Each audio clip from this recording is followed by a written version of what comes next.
Сәлем, қымбатты досым. Менімен бірге сиқырлы әлемге аттануға дайынсың ба?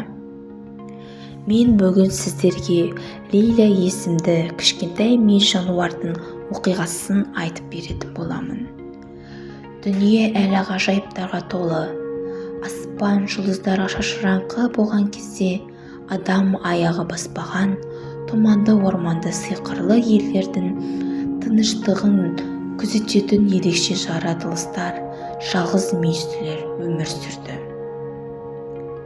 Балалардың көзқарасы бойынша мүйізділер мейірімділікке және сиқырлы оқиғаларға толы.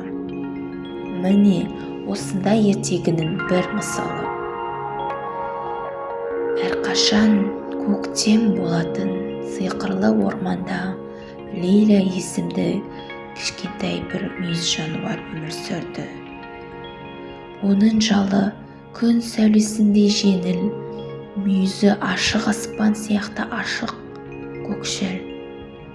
Лейла өте мейірімді және көңілді болды.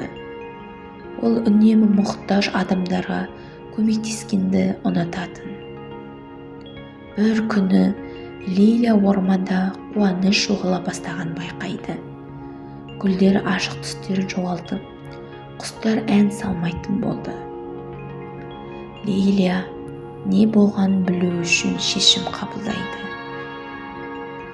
Ол ормандағы ең ірі ағашқа барып, және де барлық құпияларын білетін үлкен еменге барады. «Қымбатты Лейла», деді емен ағашы терең дауыспен.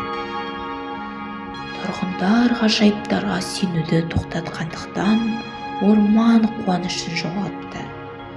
Олар бақытты басқалармен бөлісудің қаншалықты маңызды екенін ұмытып кетті. Лейла орманның қуанышын қайтаруға көмектесуді шешті. Ол өзінің сүйікті әнін айта бастады.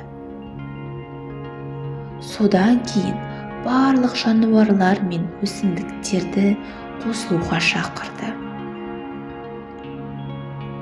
Екеуі бірге билеп көңіл көтерді.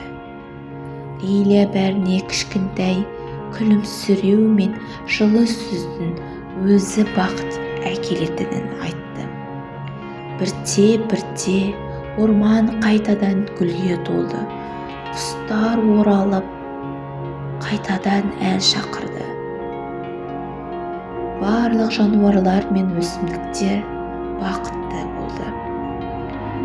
Лейла нағыз ғажайыптардың барлығы мейірімділікке сеніп, оның басқалармен бөліскенде болатынын түсінді. Сол кезден бастап Лейла орман тұрғындарына күн сайын маңызды ғажайып бір-бірімізге сыйлайтын бақыт екенін еске салады.